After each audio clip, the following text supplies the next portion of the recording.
Hello students, आज के इस वीडियो में हम डिस्कस करेंगे आपके मोस्ट इम्पॉर्टेंट एमसीक्यू को डिस्कस करेंगे जो आपके बीकॉम एंट्रेंस के लिए बहुत ज़्यादा इम्पॉर्टेंट है और ऐसे ही क्वेश्चन आपको बिल्कुल एग्जाम में देखने को मिलेंगे। इसके पहले भी मैंने बहुत सारे प्रीवियस ईयर क्वेश्चंस, बहुत सारे एमसीक्यू ऑलरेडी मैंने डिस्कस किए हैं।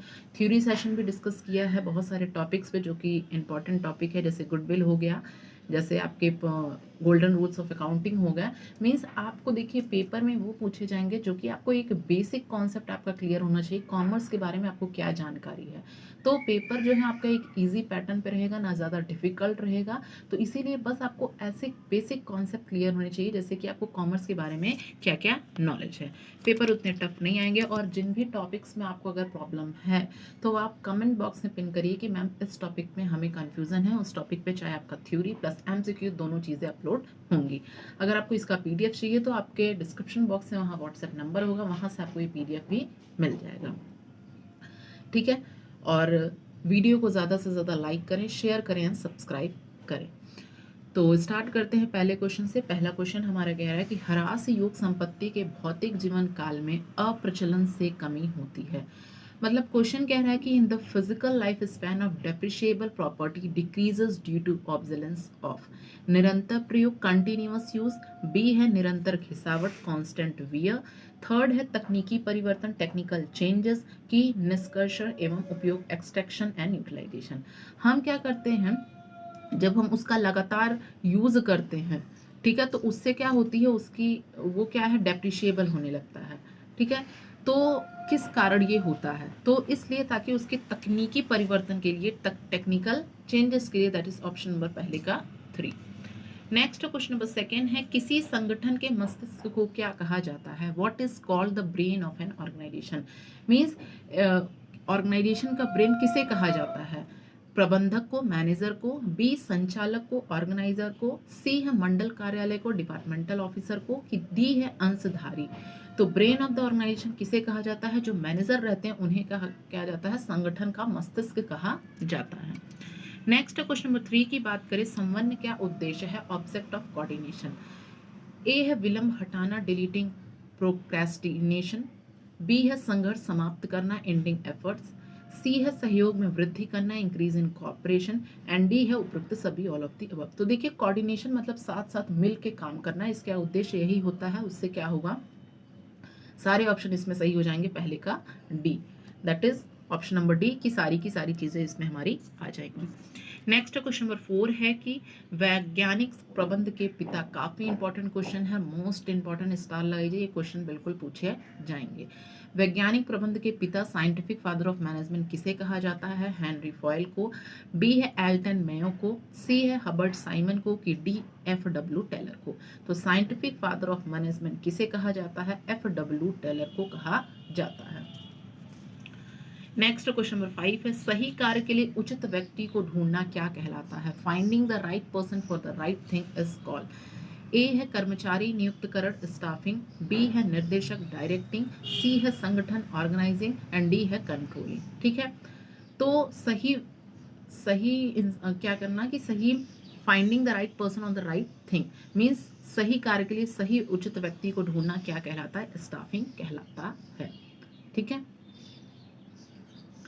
नेक्स्ट क्वेश्चन नंबर 6 है नियोजन मुख्यतः सहायक है, planning is primarily helpful in A, एकरूपता बनाए रखने के लिए, इन मेंटेनिंग यूनिफॉर्मिटी, बी है समन्वय स्थापित करने में, एस्टेब्लिशिंग कोऑर्डिनेशन, सी है शांति बनाए रखने में, इन मेंटेनिंग पीस, की डी है लागत खर्च कम करने में।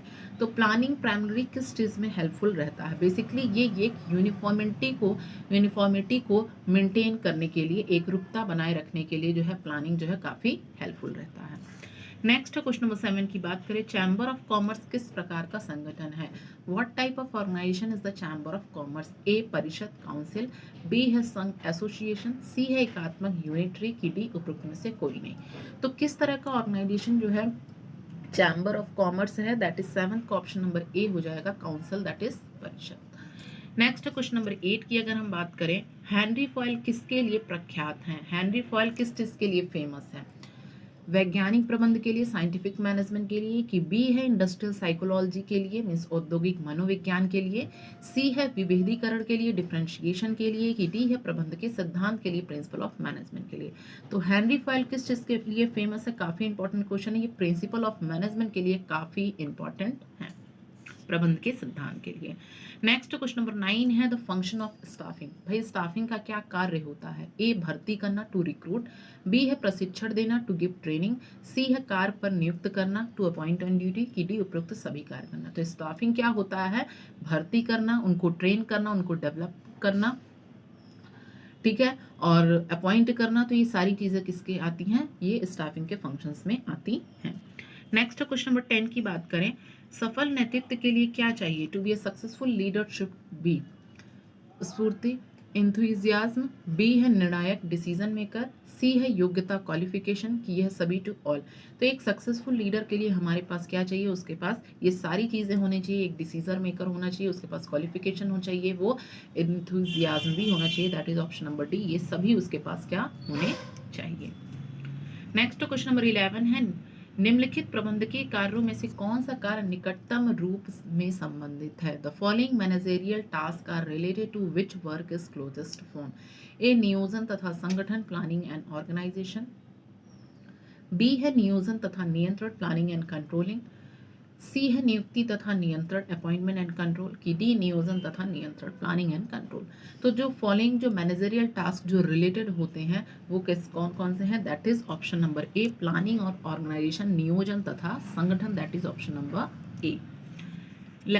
नेक्स्ट क्वेश्चन को देखते हैं, ए निरंकुश नेता, ए डिस्पोटिक लीडर कौन होता है? प्रशंसा का वो पात्र होता है, is worthy of praise, B है आलोचना का पात्र होता है, इज एलिजिबल फॉर क्रिटिसिज्म, की सी है उद्देश्य निर्धारित करता है, डिटरमाइन पर्पस, की डी है वृद्धि को प्रोत्साहित करता है, इनकरेज ग्रोथ। तो निरंकुश नेता कौन होता है? जो मतलब जो अपने एम्प्लॉयज के अकॉर्डिंग वो काम नहीं करने देता है, ठीक है, तो वो निरंकुश। तो इसमें क्या हो जाएगा? 12 का ऑप्शन हो जाएगा, that is option number B, it is eligible for criticism, that is option number B.